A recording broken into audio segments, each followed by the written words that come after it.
out of the middle, and we can take the nicely done, Dr. all that. Moore. That was smooth. That was wonderful. Thank you. Sorry for the technical difficulties. I'm not really sure what happened there. I think it's probably from our end, just in terms of, I don't know why though, because we have all kinds of videos recording. Yeah. Well, either way, it could just be our tech people. Grateful for your persistence, and we're really looking forward to this conversation. Very much so. Yeah. Oh, yeah. cool. I'm Jess and nervous I've been doing this camera though. I was like, a podcast. We don't have to like look and talk. Right. You're well, fine. You look great. So we won't show this. Is that what you're saying, Rob? Oh, thanks. I wasn't even planning. I was like, I could just wear a sweater. If it's anything, our audio following is maybe 1,000 times larger than our video. So our video is mostly just for use of trying to tell people. We do, but people prefer the audio. So the pressure is definitely not us on for the video, and we also have a great editor. So don't worry. Okay. Let's see here. Dr. Moore, a couple quick housekeeping things and we'll dive right in. Jess and I usually do kind of a debrief at the beginning, a kind of a personal check-in. So during that time, you can be looking at notes. You just put yourself on mute and we'll take about 3 minutes, do that real quickly. Then kind of officially welcome you on, and you can then say hello and we'll read your bio and then jump straight into the first question. Just a note to say that this will probably air the Monday, December 13th. So there's going to be about a 2-week. So just anytime you're discussing current events, just kind of keep that in mind that people will be hearing this. The soonest they'll hear it will be the 13th of December. And then notifications on your phone and your computer. If you have any alerts or beeps that you could mute for the next little bit, that'll keep us from having anything really great you're saying get interrupted. And Jess, am I forgetting anything else? I think that might be. Nope. That's it. The only thing that I've turned the email off, so I won't get any notifications from that. I don't know if Zoom, like when we press or anything, if Zoom's making, because if I have the volume on my computer, like if Zoom makes a noise, we'll hear it. Gotcha. Okay. Okay. Well, we can edit that out if it does occur. That shouldn't be a problem. Yeah, but other than that, everything is off. I got the big "Do Not Disturb" sign on my door. Great. We'll see if that works. Great. Well, we're looking forward to this. So you can, if you'd like, you can go ahead and go on mute. We'll do our personal check-in and then we'll welcome you on here shortly. Okay. Let me get to mute. Awesome. This is taking us back, Jess. The Zoom days. I know. I love it. Yeah. I think actually the first thing was when we did that weird audio software before Zoom. Remember that? Oh yeah, that's right. I remember that. That was high stakes because I never really knew whether it was working. You're like, I hope it was recording. We've come so way, far. baby. We really have. We really have. Oh my gosh. All right. So you ask me, I ask you. Yes. And then I'll go into reading Dr. Moore's bio. All right. Are you ready? Yeah. Let's do it. Okay. Jess Averhart. Rob Shield. Long time no see. Hey, friend. Hey, we took a break for Thanksgiving and it felt like an eternity, like we've been going strong weekly, and then to take the holiday off felt like it felt like it's been a while, which means I know it's just so much to catch up on, which it is not the point of this podcast actually, but we could spend a whole hour on our catch up. We could. So we only have like 3 minutes.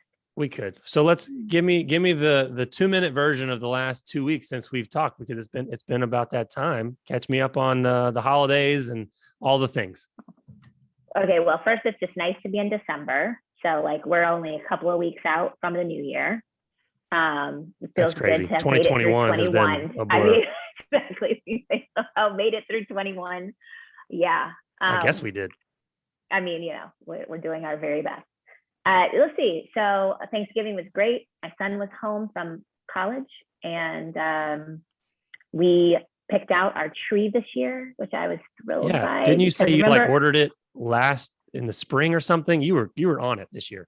Yeah. End of summer, I put myself on a waiting list because I bought in. First of all, I bought into the hype. I can't stand the news. I can't stand it. And then the telephone game of like the fury of it's going to be a shortage. So I was like, there's going to be a shortage. So I in August put my tree on a waiting list so I would have one. And then my son and I were out getting coffee, and we were on our way back home, and there's Trosa, and there's this beautiful tree. And I go, Trey, that's our tree. And so we drove into the Trosa lot, and we were 45 minutes before they opened. We sat there and waited. As soon as they, opened their little gate, we walked in, I saw this tree, and I said, that's it. It's 11-foot Fraser fir. Oh, wow. It's beautiful. How do you put the star on top of something that large? Well, I have a 6'5" son. That's true. And Does a he stand ladder. on your shoulders? Was it? No, he Oh, used to. Well, we had a smaller tree, and he was like 6, but now he is not. He is almost 20. So it is time to get him on a ladder and do the thing. So we have a beautiful tree in our home. It makes me feel like we're back to some kind of normalcy, because last year we put up our artificial tree. It didn't feel as, I love my tree though, so no knocking artificial trees. All right, follow-up question. I'm not going to knock artificial trees. I'm going to ask, what color are the lights? We do this every year. About that, and is there tension between you and Trey about this? Yeah, so when Trey was small, it was colored lights, because my ex-husband was really into it, and that's how they grew up. And so I acquiesced. But then when Trey got older and I got divorced, we went to white lights, and we've had white lights ever since. There you go. And now, yeah, aren't you colored lights? I mean, in my heart, yes. I have. Yeah. My wife prefers white, and she has pulled me over to her and your side. Like I feel like I enjoy that. Now I still find a way to pepper in color lights around the house and stuff. One of our friends gave us a gift. Oh, I can do that. So one of our family friends found out that this was like early in our marriage. This was a contentious thing, not really like, but a fun way.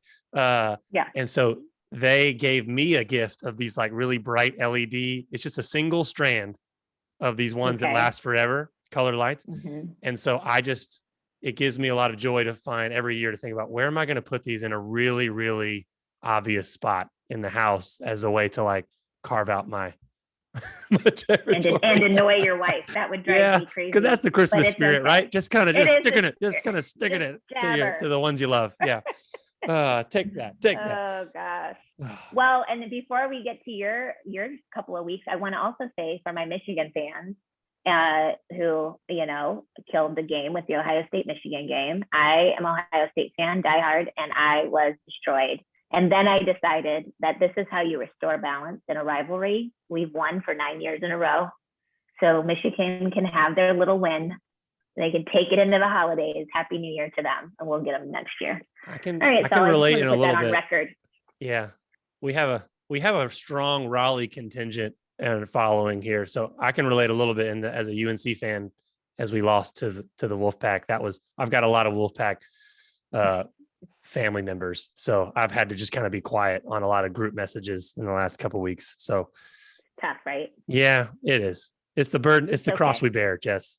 As being the superior teams, we just gotta, Just all you have to do is say, we're restoring balance. Like, we're allowing it to happen. Just go ahead and restore balance in the rivalry. It makes you feel so much better, because paternalistic. Like, you have the power to restore. That's why they hate us. That's why they hate us, Jess, because right. They think we look down on them, and then they listen to this conversation and they know it's true. Is this about justice? Isn't this a just podcast? Oh man, please ask me about something else so I can change the subject. Your turn. Yeah, your turn. I'm not going to get invited back to Thanksgiving next year. So I had a great holiday. Our tree is up as well. Probably the most significant thing that happened to me since the last time we talked. My family, we get really into the celebration of decorating for Christmas right after Thanksgiving. So on Black Friday. So we're done with Thanksgiving, and it's just like, hey, go get the tree, go decorate the house. It's go. My wife loves the Christmas holiday, so I'm holding her back before Thanksgiving, and she's just ready to channel that energy. The thing is, though, we had so Black Friday took on a whole new meaning. We came back from out of town from Thanksgiving to a house that the heater broke. And this was like, this past week was like in the 20s. So I've got 4 young kids and a puppy.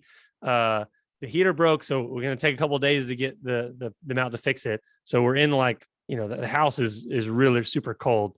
And then all my kids get a stomach bug. And my dog gets it. I don't know if they gave it to each other or what, but I've got a sick dog. I've got sick kids and no heat in the house. And I'm like, I'm thinking about this on Black Friday. I'm like, this is a dark way. It feels like a Black Friday now. Like it is. Yeah. But Sorry, he's back on now. I almost lost my salvation there for a little bit, but we're back. I'm jamming the Christmas music and I'm getting the good vibes going again. But it took me to a dark place. It took you out. It was testing your holiday cheer. It was. Could you hang in there? But we watched Elf. We watched the new Grinch movie, the new cartoon version with Keenan. You know, like have you seen that one? It's good. Nope. You would enjoy it. I keep making recommendations to you, the stuff that my kids like. And I'm like, I'm not sure if that's just because I'm in parent mode. It probably doesn't translate to people who have adult children. So I need to stop doing that. I apologize. It definitely doesn't. I started to feel offended. Like you think that I only watch cartoons. Well, before we started recording, I tried to sell you on this cartoon my kids watch for like 3-year-olds. And I'm like, why am I doing this? Why do I want her to watch? Like, you just want me to join the party so you don't feel alone because maybe that's it. Who watches children's movies. Maybe that's it. I like a good children's movie every now and again. Hey, there we go. Well, we can, you know what? We can pull our guest in today and see, Please, whether it's time. I think this is probably time to pivot the conversation, but also since I failed at recruiting you, maybe I can get her on board to some of these shows and movies. Maybe I'm sure if she's got kids in her family somewhere that maybe be able to watch some of this stuff. She went to the Ohio State University as well. So I think you're going to have a hard time. Dr. Moore may not be into your 3-year-old cartoon. Is this an Ohio Alliance forming? Is that what you're saying? Yes. Well, it is today on this podcast. All right. I'm ready. All Bring her on so I can. Let's go. Let's give the people what they want. Dr. Moore, are you with us? Can you hear us? We're so glad to have you on. Welcome. I can hear you. But in addition to being a fan of the Ohio State University, I'm also a Carolina fan. So I mean, this is what a wonderful. Hey, triple Venn diagram back, Jess. Right? Exactly. Yeah. There's me. There's you. There's her, and in the middle, there's unity. We all blend together. Yeah, this is. I love it. I'm excited. This is going to be this just took a turn. This took a turn in the right direction. There's unity here for this conversation. I love it. Absolutely. Dr. Moore, we're really excited for this conversation. Thank you so much for joining us this morning. I know our listeners are in for a real treat. And for those of our listeners that aren't familiar with your work, because you're relatively new to the role that you're in, so we're going to talk a little bit more, plenty about that. But I wanted to give a little bit of your backstory before we turn the mic over to you and kind of you just share a little bit more of what led you to the work that you do now. So Dr. Moore is the new executive director for the Center for Racial and Social Justice at Shaw University here in downtown Raleigh, a native of Durham, North Carolina. So hey, she's got a lot of triangle connections here. Okay. Dr. Moore earned her Bachelor's of Arts degree in economics from Spelman College. After several years in telecommunications marketing, Dr. Moore decided to pursue a career in African-American studies.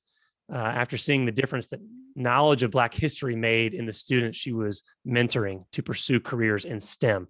She went on to earn her master's degree in African-American studies from, we know, fill in the blank here, the Ohio State University. And her doctorate in African-American studies from Temple University. Go Owls. I don't know. I'm not really an Owls fan. I don't know why I said that. Dr. Moore has had a diverse career in higher education and in nonprofit social justice. She began her nonprofit career as am I saying this right? Millender Fellow? Millender Fellow. Okay, Millender Fellow for the city of Detroit, challenging environmental racism and advocating for the rights of employees. She's also worked in violence prevention among African-American youth and expanding philanthropy in communities of color. Woo! All right. Her most recent work now includes serving as a consultant for diversity, equity, and inclusion training and creating African-American studies curricula for K through 12 schools. Dr. Moore believes that if we're going to change the world, we must first change our world. And that begins with first changing the mind. I feel like I kind of want to stand and applaud that. I know, I do too. Like a dead poet. We don't have it. What else? Get on your desk and say like, "Oh, Captain, my captain" at the end of that or something. I'm inspired. It's amazing. Thank you. Thank you. This is wonderful. And I think it's a callback to our previous episode with Janelle Aldridge, Jess, just talking about starting the work with ourselves.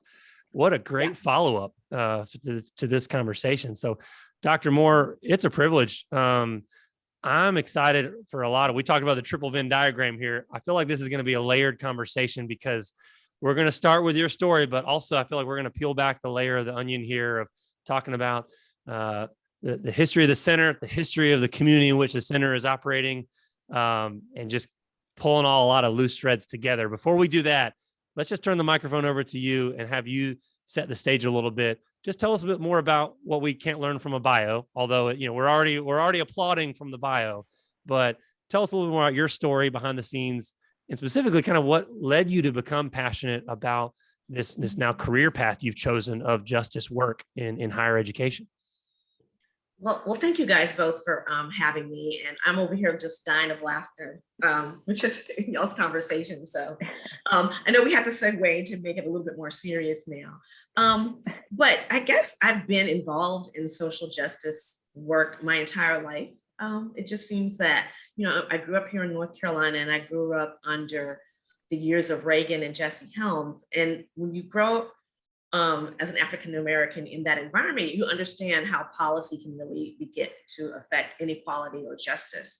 And in addition to those growing up years, my parents were very much engaged in the community.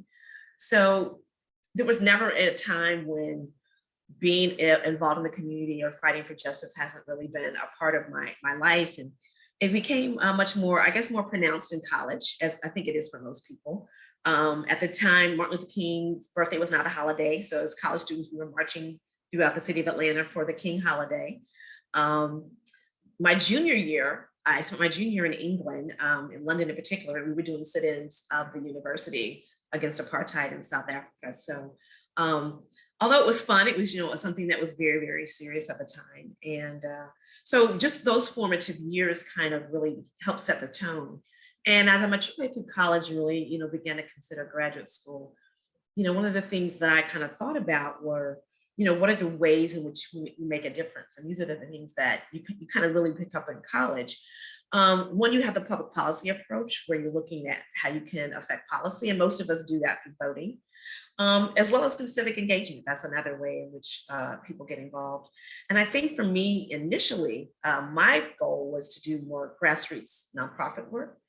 In terms of, yes, you can have this public policy approach where you're advocating for people to make a difference on a larger scale, but at the same time, I'm like, well, what is it that we can do within our own communities to make a difference? And that's kind of what led me to go into graduate school. When I was working in telecommunications, we were trying to get more African-American kids in STEM. We were talking about all these Black scientists and inventors, and kids were like, what?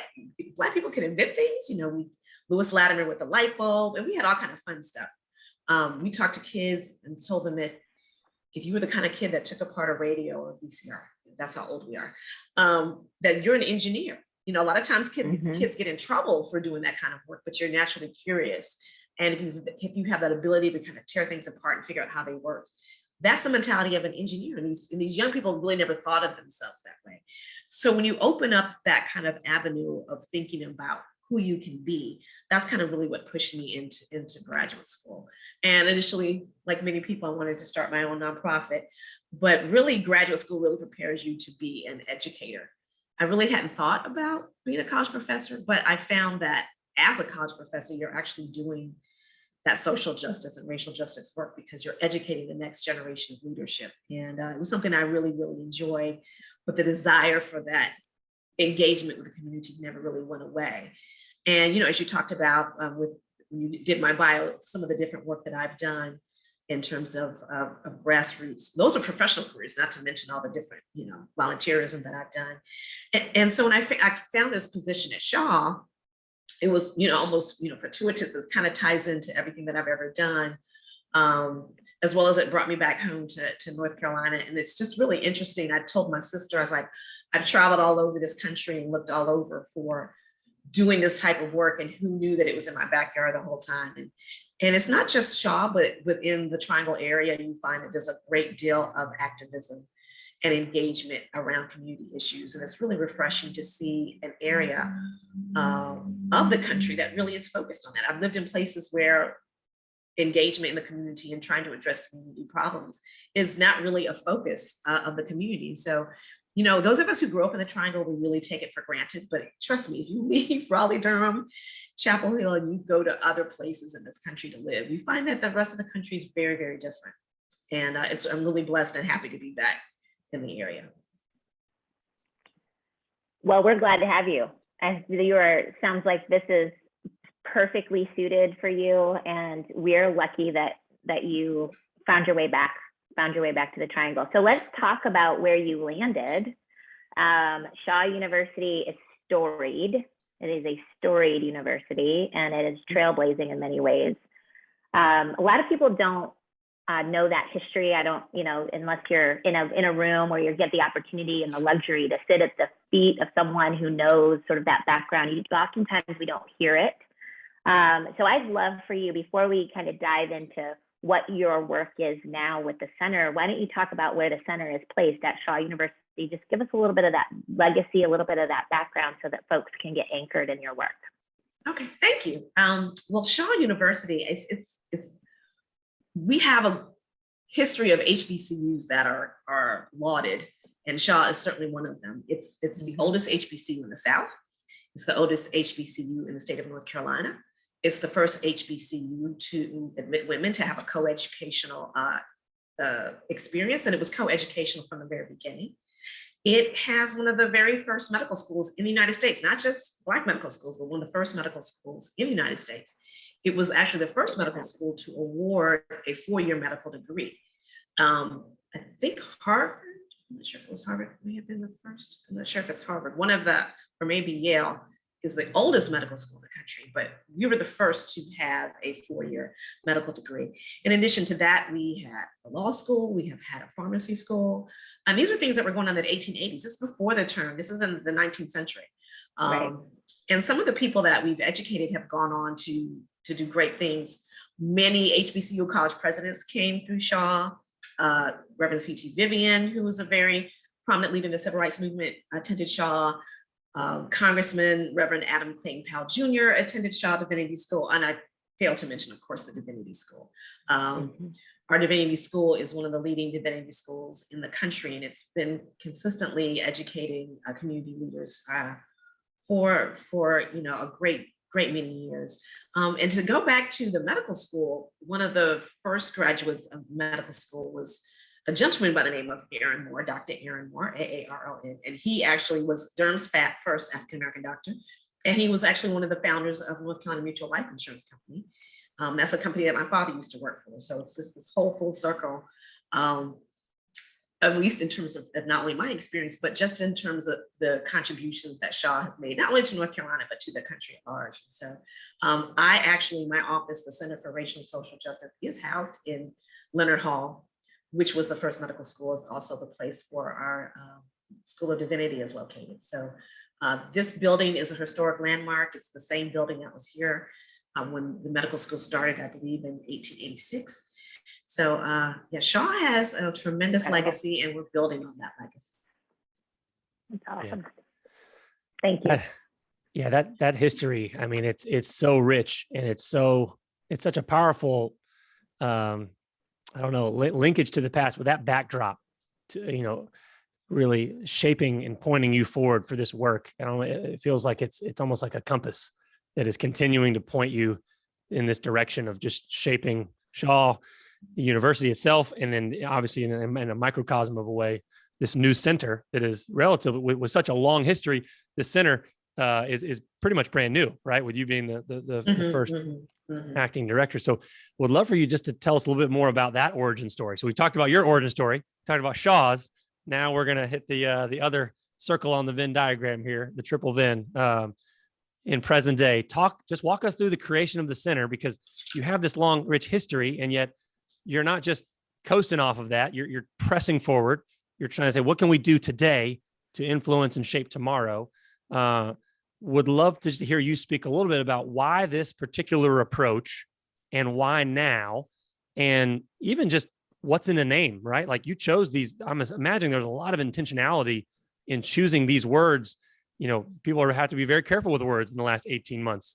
And the words you choose matter, and the ones you didn't choose matter. So the Center for Racial and Social Justice. I imagine that was a whiteboard or two that that finally culminated and say, why are we choosing these words? So maybe just speak to all of that that will lead us more to the present day and moving forward. Thank you for that. And I'm remiss in talking about, when I talked about the historical legacy of Shaw, one of the most things that most people are familiar with is the formation of SNCC, the Student Nonviolent Coordinating Committee, which was a leading civil rights organization in the 1960s. And I spent so much time talking about the 19th century, I really didn't talk about the things that we have done in the 20th century. And Ella Baker, who was the founder of Shaw University, attended Shaw, who was the founder of SNCC, was the founder of SNCC, and she's the one that brought the students to the campus. And it was, she felt that the education that she received here and the environment was crucial and vital in creating the student-led organization. And one of the things that made SNCC different and Ella Baker different as a leader was that she felt that the students themselves had the ability and the skills and the intelligence and the stamina and the creativity to form their own organization that didn't need leadership or control or dominance from the established preacher-led, I guess I would say, civil rights organizations. And she really felt that the students could do that themselves. And that same energy and belief is really one of the major focuses of the Center for Racial and Social Justice. This center was started by our president, President Paulette Dillard. It is her vision. Say that again. Can I say that again? The Center for Racial and Social Justice was founded by our current president, President Paulette Dillard. It is her vision to have this center started. And it was something that she envisioned a few years ago. But the events of 2020 kind of gave it the impetus to really get it started. And there were several things that happened in 2020, I think that many people are familiar with. But two of the things that happened were the deaths of C.T. Vivian and John Lewis, who were major figures in the civil rights movement. Of course, John Lewis was a major leader of the Student Nonviolent Coordinating Committee. And then on top of that, we had the death of George Floyd and all of the racial protests throughout the country. So those things galvanized the creation of the center. So Paulette Dillard went to the board. The board, of course, agreed. We've been really fortunate that with the creation of the center, we've been able to get funders and different nonprofits who really believe in racial and social justice to really kind of support the work that we're doing. And in terms of the creation of a Center for Racial and Social Justice, as Shaw has been a leader in educating African Americans, really understanding the racial component of injustice that's happening throughout this country has really been at the forefront. And Shaw is a diverse student body population. We're primarily African Americans, but we do have students from all different backgrounds. And I think that's a very important aspect of our community. We've always been that way, so that we can educate and really learn from each other in this type of environment. But when we see the injustice that's being done against communities of color, we see that that's really got to be the focus in terms of racial justice, but also in terms of social justice.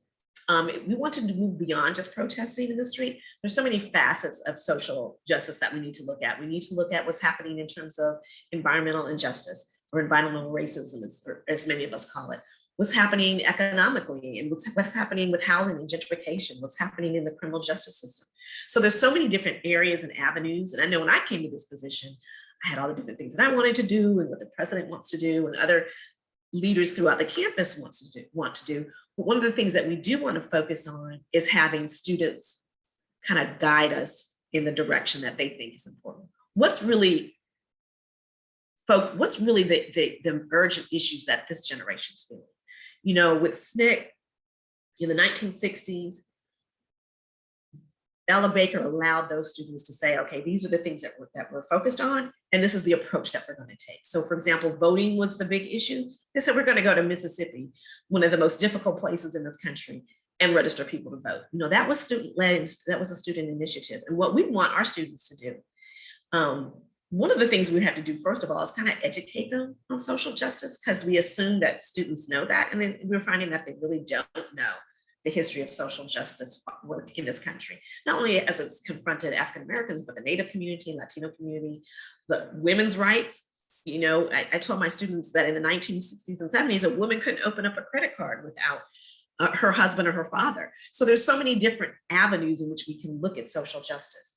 So in order to really accomplish our goals, is what we're doing is we have a kind of a three-pronged approach. We're looking at it in terms of student-led approaches. We're looking at faculty research and publications, and also community engagement. And what my long-term goal is, I want Shaw to be the #1 social and racial justice university in the country. And what we're doing is we're creating certificate programs, ultimately a minor as well as a major. But I think to piggyback on your concept of the words we use, the focus of justice is key. You know, you can look at different universities in the country and they have service learning or they have community engagement programs. But what we want to focus on are not only justice, we want to focus on impact. I want our students, whatever work that we do, whatever, you know, time, the academic and historical and methodology piece that you get in the classroom to actual work on the ground. How do we measure and understand and have impact? And how are we creating justice for this community that we're serving? So these are things that we're really being intentional about, and that we're really making some serious planning and thinking about strategically how we educate our students to be this next generation of student leaders, and how we get them to really understand their own power to really affect change. Well, this is a perfect alley-oop for my question, because you have laid out beautifully the initiatives that you have on the table, right? It's not just, I mean, you were talking about environmental justice, right? And affordable housing, and you kind of like laid this very broad landscape for the work that you're tackling in your new role. You also threw down the mantle about being the #1 social justice university in the country. So that's a thing. That's a big statement, which I love, because I like big, bold goals like that. So I'm all over that. So the question is, you know, it's becoming a little commonplace to see people in roles like this, corporate, nonprofit, university. Everybody has a you, if you will, somebody who's focused on this, wakes up thinking about it, is driven, is excited and passionate about this work. And I always am asking, and Rob and I talk about this, like, well, how do you measure success? How do you know that the things that you just laid out are working, and that you're kind of getting to the goal there, that you can see the end goal? And when do you know, and how do you measure it? And so I think a lot of people wonder that. I mean, I think it's great that we're focused on it, but then how do we know that we're moving the needle? So in your new role, I don't know if you've had an opportunity to think that through, or, you know, but I'd love to hear how you think about that, and how you would, you know, in like a year from today, what would you say? Like, how have you moved your work forward? Thank you for that question. And I think that's a real important piece, especially just in nonprofits in general. You know, how are you measuring impact? How do you know that you've achieved the goals that you've set out for yourself? And I think the long-term end game for us is to create a pipeline of student leadership that when they go out, once they graduate from Shaw University, they have impact. So there's a couple ways which we look at impact and measure impact. One is long-term, there's the macro, and then there's the micro. How do we measure, you know, this course that we're going to be teaching in the spring versus 5 or 6 years from now when our students are graduating and out in the community. So those long-term impacts in terms of what our students are going to be doing. But in terms of right now, we're developing, we have a student leadership course that's going to be on the books next semester. And then there's also going to be a business course that we're working on as well. And, you know, as university professors and within the university, we tend to do the basic pre-test, post-test. Where are they at the beginning of the course versus where are they at the end of the course? What were your thoughts about your belief to be a change agent prior to versus after? What impact have we made with whatever community organization that we're working with? So for example, if we're going to tutor children after school, can we see a measurable impact between these students' grades at the beginning prior to our coming versus at the end? If we're going to do something regarding food inequity, Are we able to provide more healthy options for people in the community versus after? Long term, are we going to be able to measure a lower risk of diabetes and heart disease because we're able to introduce healthy foods and healthy options or community gardens in an area?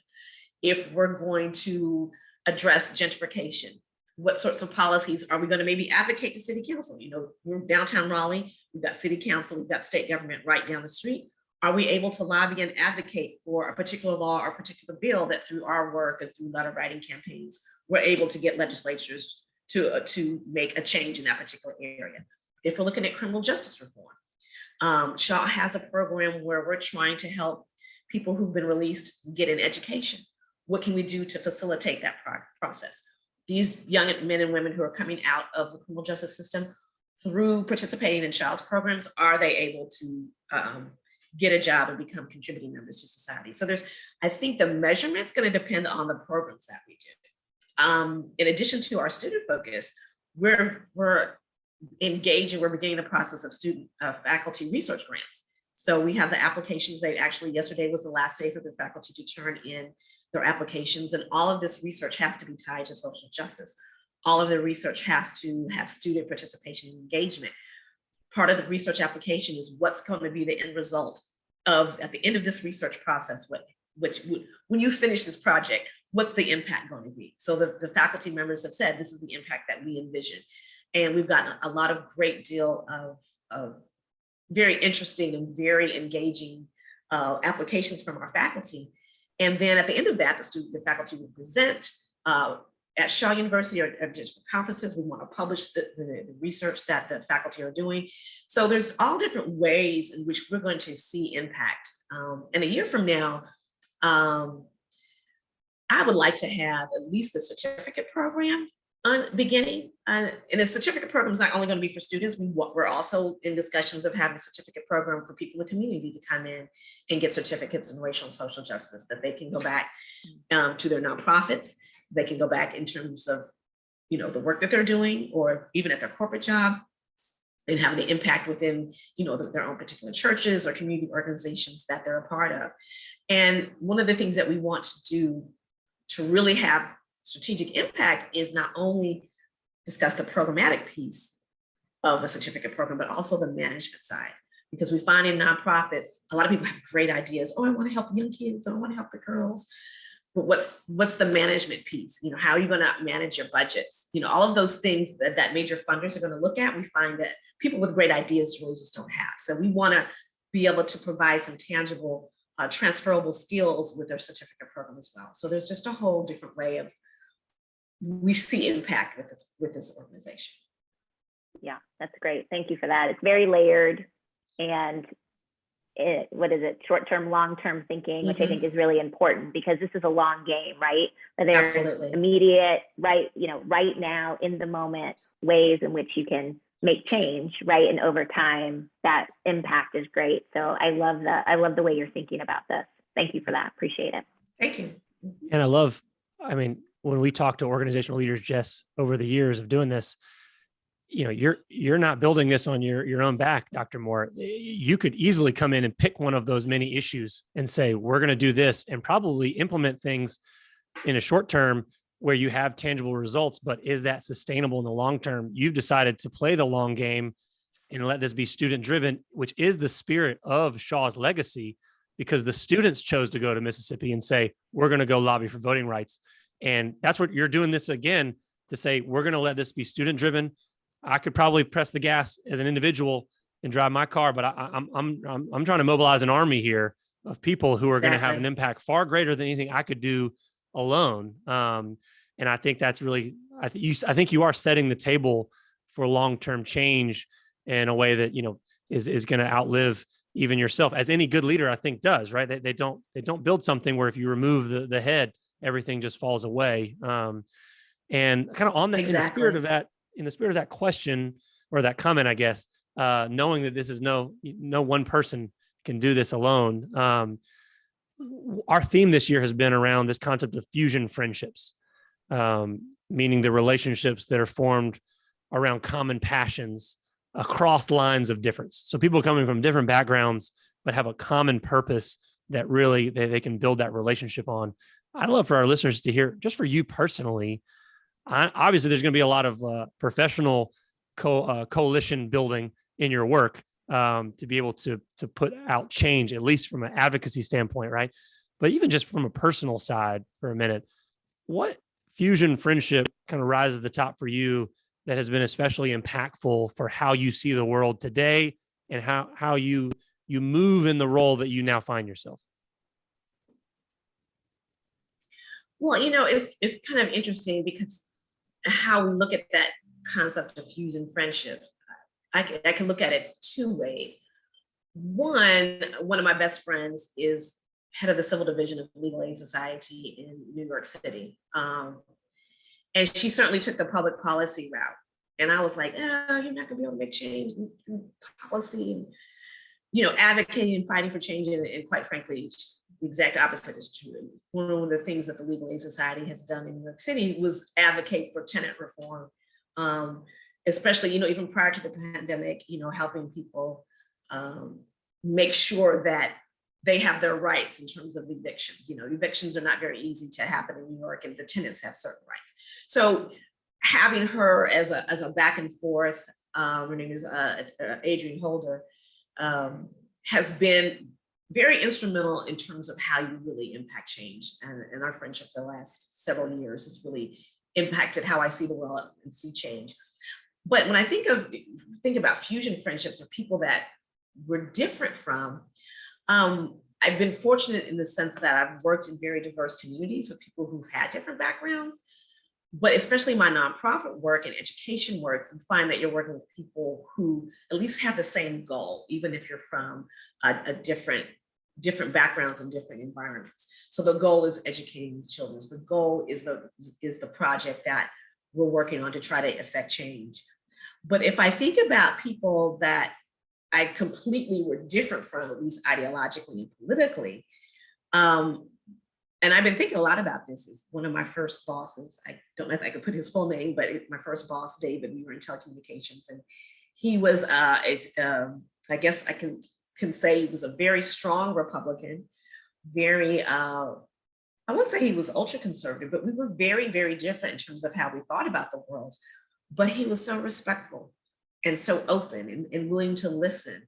And, we could talk about our different points of view and it was never one of disrespect, but it was one of mutual learning from each other. And I think what's missing today is a lack of willingness to learn and listen to other points of views and perspectives, which it was something that was it was something that we grew up with. I mean, we used to really debate things in high school and college, even as a college professor, I try to get my students to debate the different sides of the topic.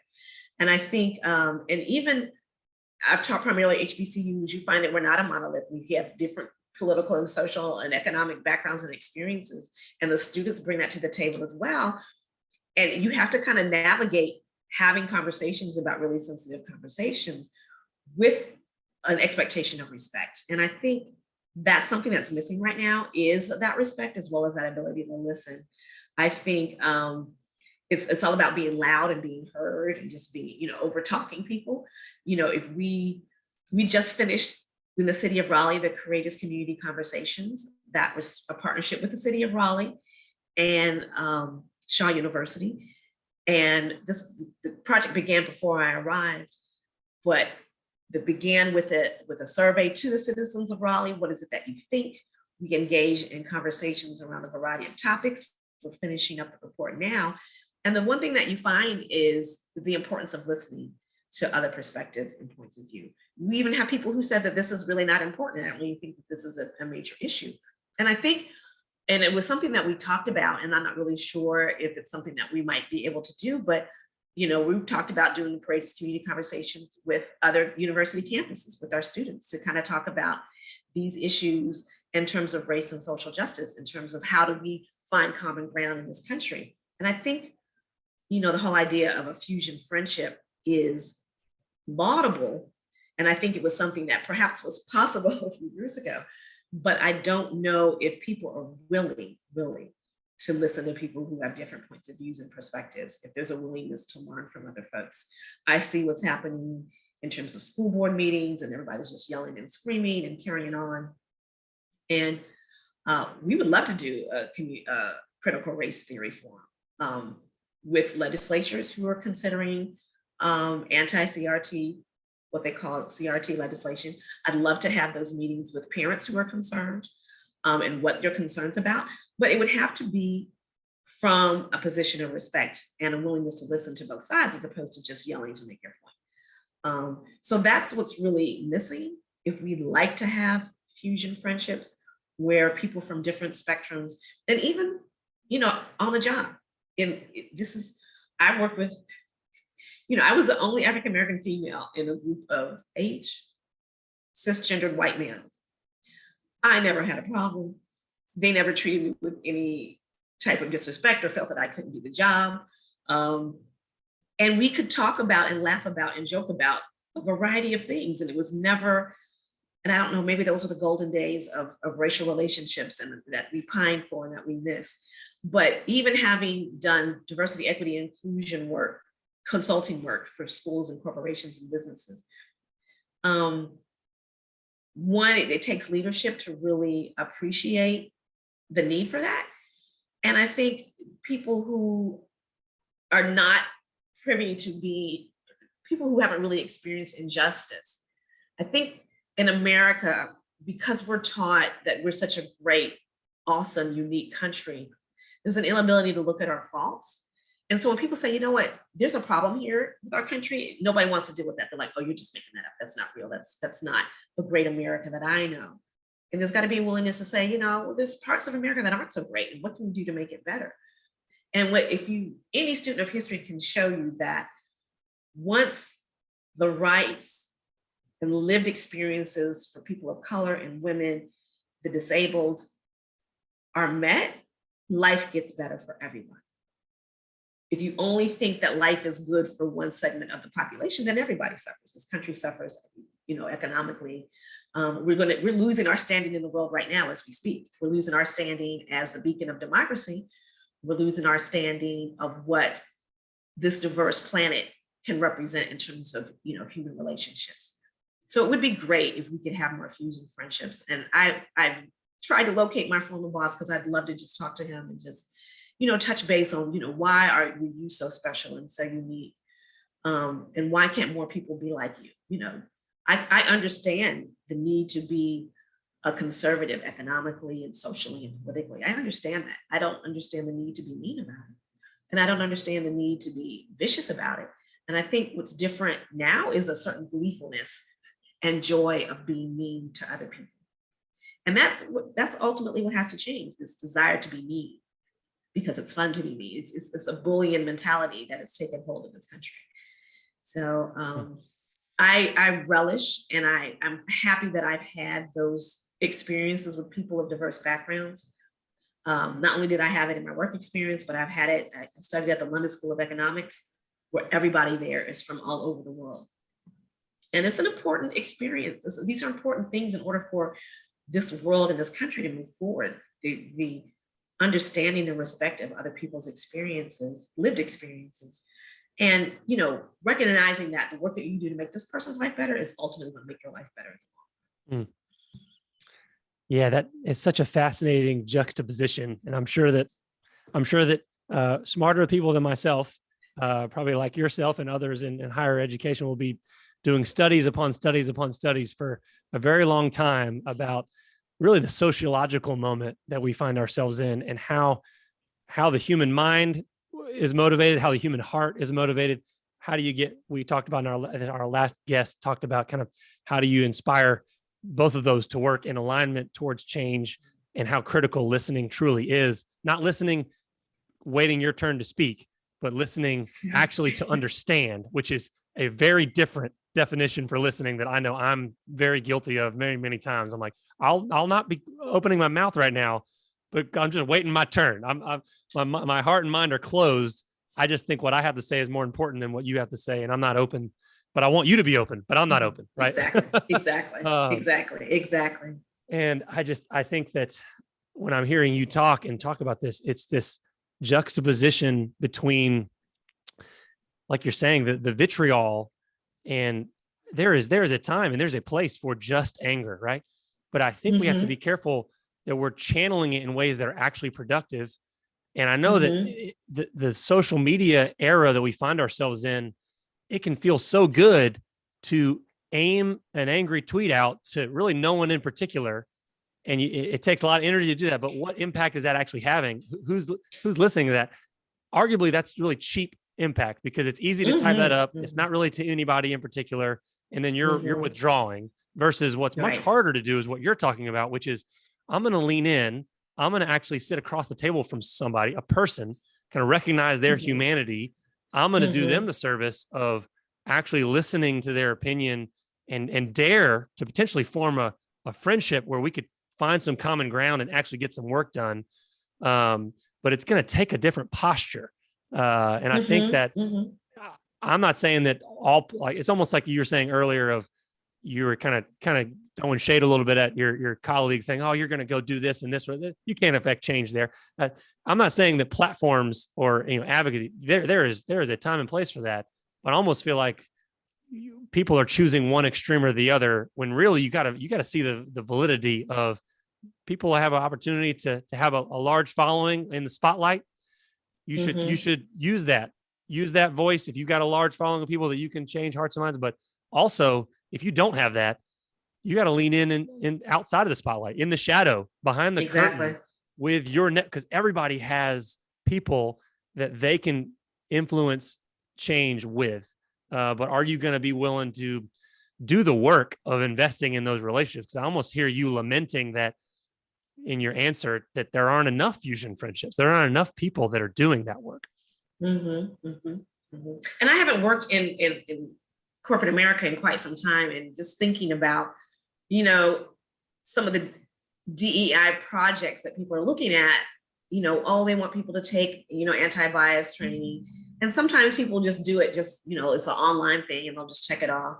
But you really want to impact change in terms of how people interact with each other. It's almost as if we all have our work friends, and my work friends aren't like the other people, right? The white people I work with are great. I don't know about those other white people. Oh, these black people I work with are great. I don't know about those other black people. It's like our community and our cocoon, or even the people I go to church with, or that I bowl with, or whatever, my kids I went to college with. Oh, we're cool, but all those other people are just not cool. And I think that's how we all tend to look at it. I think about the people that I've worked with, and I'm like, oh, but they're great. I can imagine that they would believe such things or they would act that way. And we all, in terms of how we interact with each other, get along great. And I think growing up as a child of the post-civil rights era, we kind of thought that integration would create that. We would create a world in which we all could go to school together, we all could work together, we all learn from each other, we socialize together, we learn from each other, and gradually through that exposure to each other, racism would begin to dissipate and go away. And I think it worked for a while. But then, the darker forces have jumped in. And again, I think it's taken a lot of people by storm in terms of how shocked we are. And the exposure, the living together, the working together, the going to school together, what else do we need to do at this point, really, to kind of understand from each other and learn from each other so that we can kind of eliminate not only racism, but racial inequity. So I think, this is why we're looking to this next generation. And I will kind of end this point by saying the thing that gives me hope is this young generation, whether they're climate activists or anti-gun violence in school activists or social justice activists. They are like, whatever y'all didn't work, and we're really willing to look at some new ways of making a difference. And they're very vocal, they're very organized, they're very serious, and I think they're very determined. Whether it's, all of these different issues, I think they're very serious about it. And they're really, I think, whereas maybe my generation, we kind of like just chilling. This generation is very much about making change. And I think we can look to them for hope. And I think that's what excites me about this position at Shaw and the work that we're going to be doing. Let's give you guys the tools and the knowledge and the skills that you need to take your passion and to really go and affect change. So that's what our goal is here. Yeah. And I love, I mean, in a way, we talked to a lot of people and asked a lot of people that question, like, what's a fusion friendship? In a way, you're actually modeling a fusion friendship across difference of generation, right? Because you're actually saying, hey, which is actually its own rarity these days when you have these generational lines being drawn in the sand, where it's like, okay, we're pitting all these things against each other as if there's one right one and that's perfect, and all the other generations, which is all we always think about our own generation, right? Exactly. Whatever generation we're in, which is true of whatever identities we carry into conversations, right? Whatever it is, we give our own selves the love and say, you're the one that needs to move to be more like me. And I just love that you're taking the posture of saying, you know what, I've got a lot of lived experience, I've got a lot of wisdom, but also I know that I need to invest in this next generation and mobilize them, because they're going to be the future baton holders here. And I get the joy of building coalitions with students to take this work forward. And I think you're modeling, in many ways, you're modeling that and living that in the role that you're in now. So Dr. Moore, this has been a joy. We always try to not let our guests go before we ask one final question, kind of landing the plane practically to the ground. Because we started at the 10,000 foot level, and I love the layers of the onion that we've peeled back here. But for our listeners who are hearing this and they're just wanting to take a step, it can be big, it can be little, but some type of practical next step to say, what do I do with this information? What do I do with hearing this to move forward on applying what I'm heard today? What would you give to our listeners who are just looking to take what's just one thing that they could do? You do one thing. It's a phrase. It's a okay, loose I know, phrase. I You know. can do more. Well, of course, obviously I would say voting, not only register to vote, but also to vote. Your vote makes a difference, but also not in addition to vote, you have to be informed of what's going on in your community. I'm now just moving back to the Triangle area, and even though I have friends and family here, really finding out what's going on the ground. What are these local issues that are impacting Raleigh, Durham, and Chapel Hill, and the rest of Wake County? And especially for our college students, some of you come from rural areas and other cities and states. What's happening in your community? So you really need to be informed about what the issues are in your community. So for your listeners that are all over, each of you have different issues that are confronting your community. And I would say, pick an issue and get involved in what, if you're concerned about education, then tutor. If you're concerned about environmental racism or environmental injustice, then figure out ways in which you can help impact some of the things, maybe with waste production, or how waste is collected and where these waste plants are put. Or if you're concerned about gentrification, or even helping people afford solar panels on their homes, or help the elderly fix up their homes. I mean, there's just so many different things that you can do. So I would say, be informed, find different sources of information so that you can understand both sides or more than multiple sides of the issue. Perhaps look at a news source that you don't normally look at and read to find out what else is going on.